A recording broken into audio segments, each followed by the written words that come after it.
Good morning, students. Students, now I am continuing your the next topic, that is part 2 constitution. In my previous video, I explained you that why we need constitution and in under which condition our constitution is framed. जिसमें मैंने आपको बताया कि partition के time पर lot of problems are there in our country and our constitution maker are also want to be with our country's diversity. वो अपनी country की डाइवर्सिटी को अपने साथ ही लेकर चलना चाहते थे. सो बहुत सारी प्रॉब्लम्स थी, huge obstacles are there in the path of making of constitution. So my topic is now the path to constitution. Under so many difficulties we are framing our constitution. Despite all these difficulties, इन सब difficulties के अलावा भी हमारे पास एक there was a one big advantage for the maker of Indian constitution. एक बहुत बड़ी advantage थी हमारे constitution maker के पास.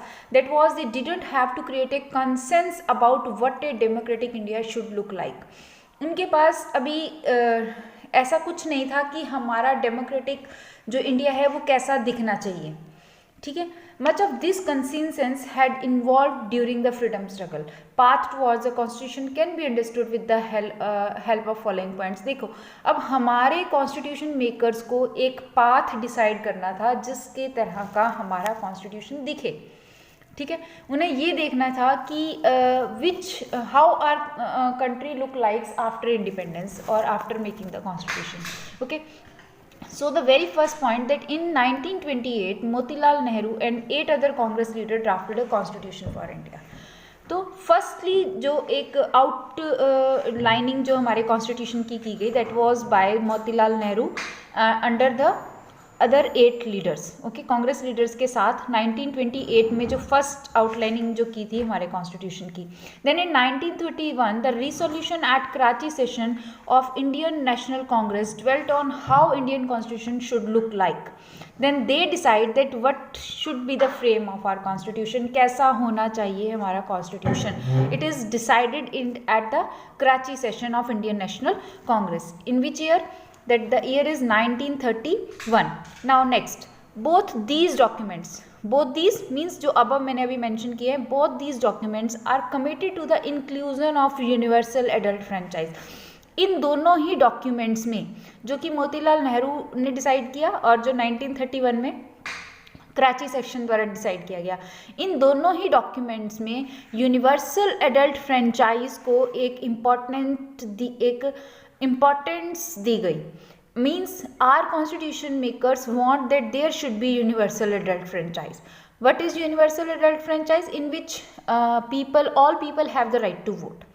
Except it, there should be right to freedom and equality and protecting the rights of minority. और इसके साथ साथ what they want to protect the rights of minority. Indian constitution adopt many institutional details and procedures for colonial laws. हमारे constitution ने बहुत सारे institutional details को adopted किया, प्रोसीजर्स फॉलो किए, colonial laws with the government of India act 1935. कौन से act में?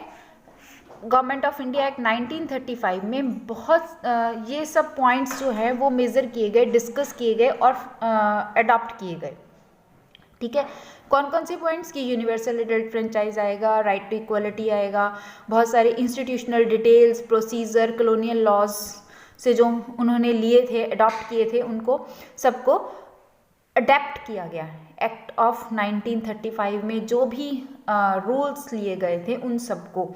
ठीक है. Our leaders also inspired by the following happenings of the world. और हमारे लीडर्स ने ये सारा पाथ है जिसके अंतर्गत हमने अपने कॉन्स्टिट्यूशन के मेन पॉइंट्स को बनाया. ठीक है. अब देखो, उन्होंने बहुत कुछ इंस्पायरेशंस ली थी वर्ड से, जिसमें फर्स्ट इंस्पायरेशन थी French revolution. As you all know that French Revolution, the whole world got the ideas of liberty, freedom, okay, and the practice of parliamentary democracy in Britain. और ब्रिटेन की जो parliament थी उससे भी हमने बहुत सारे आइडियाज़ जो थे और बहुत सारी जो थिंग्स थी वो अडॉप्ट की थी, ठीक है। So this is the path of our constitution, ये हमारे कॉन्स्टिट्यूशन का पाथ था, ठीक है। इसके अलावा bills of rights in the US, socialist revolution in Russia, all these 4 things inspired our constitution makers to add some particular points in our constitution.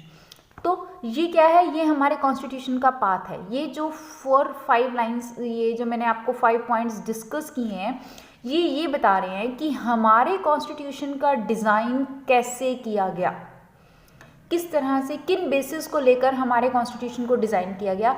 तो वो बेसिस कौन कौन से थे? फर्स्ट बेसिस था 1929 में मोतीलाल नेहरू और 8 अदर कांग्रेस के द्वारा बनाया गया कॉन्स्टिट्यूशन। सेकंड बेस था 1931 में कराची सेक्शन में जो उन्होंने इंडियन कॉन्स्टिट्यूशन के लिए डिसाइड किया वो। थर्ड हमारे पास जो मेन था यूनिवर्सल एडल्ट फ्रेंचाइज और राइट्स, ठीक है। और फोर्थ क्या था, गवर्नमेंट ऑफ इंडिया एक्ट 1935 में जो भी आया था उस सब को अडॉप्ट करना, उन इंस्टीट्यूशनल डिटेल्स को अडॉप्ट करना। And the fourth one is inspiration, fifth one is our inspiration from French revolution और द ब्रिटेन की पार्लियामेंट से हमने बहुत कुछ अडॉप्ट किया। So in this way we decide the that how our constitution look like, हमारा constitution किस तरह से दिखना चाहिए, ठीक है। चलिए now come on the constitution assembly. Constituent Assembly, first of all you all know that what do you mean by the term Constituent Assembly? Constituent Assembly वाली टर्म से आप क्या समझते हो? Constituent Assembly का मीन्स है वो असेंबली, वो group of leaders that make the constitution for our country, ठीक है। बेसिक वैल्यूज जो सब लीडर्स ने एक्सेप्ट की, then they become the constant assembly of the constitution। वो कॉन्स्टिट्यूशन को फ्रेम करने की एक कॉन्स्टेंट असेंबली फ्रेम की गई, ठीक है। So let us read about it. The drafting of the constitution was done by the assembly of elected representatives. अब कॉन्स्टिट्यूशन की ड्राफ्टिंग जो थी वो किसके द्वारा स्टार्ट की गई? Drafting of the constitution was done by assembly, एक असेंबली जो कि इलेक्टेड रिप्रेजेंटेटिव्स के द्वारा चूज गई, कॉल्ड द कॉन्स्टिट्यूएंट असेंबली, ठीक है। Election were held in July 1946 and the first meeting was held in December 1946। Election जो थे वो जुलाई 1946 में बनाए गए और जो मीटिंग थी वो भी दिसंबर 1946 में अरेंज की गई। कॉन्स्टिट्यूशन असेंबली के इलेक्शन कब हुए? जुलाई 1946 में, और फर्स्ट मीटिंग कब हुई? दिसंबर 1946 में, ठीक है। उसके बाद कंट्री क्या हो गया? डिवाइड हो गया इंडिया एंड पाकिस्तान के बीच में, और हमारी कॉन्स्टिट्यूएंट असेंबली के कुछ मेंबर कहाँ शिफ्ट हो गए? पाकिस्तान में चले गए, ठीक है। इन स्टार्टिंग में हमारी कॉन्स्टिट्यूशन असेंबली में 300 समथिंग पर्सन्स थे, बट कुछ जब पाकिस्तान में चले गए तो जो रेस्ट रह गए वो थे 299 मेंबर। इंडियन कॉन्स्टिट्यूशन असेंबली में 299 members, okay. Now the assembly adopted the constitution on 26 November 1949 but it came into effect on the 26 January। अब इस कॉन्स्टिट्यूशन असेंबली ने जो कॉन्स्टिट्यूशन बनाया that was completed in 26 November 1949, but वो effect में कब आया? 26 जनवरी, यानी कि हमने उसको लागू कब किया या उसको इन्फोर्स में कब लेके आए? वो हम लेके आए 26 जनवरी 1950 में। That day is celebrated as republic day. अब हमने ये डेट क्यों चूज़ की? इसके पीछे हिस्टोरिकल रीज़न था जो कि आपको मैंने पहले भी बताया कि एट द टाइम 26 जनवरी 1930 को पूर्ण स्वराज फुल इंडिपेंडेंस की डिमांड रखी गई थी by our Congress leaders, so that they decided now this day is celebrated as the Independence Day every year। उन्होंने ये डिसाइड किया था कि हम इसको इंडिपेंडेंस डे के रूप में सेलिब्रेट करेंगे। That's why we are waiting for this day.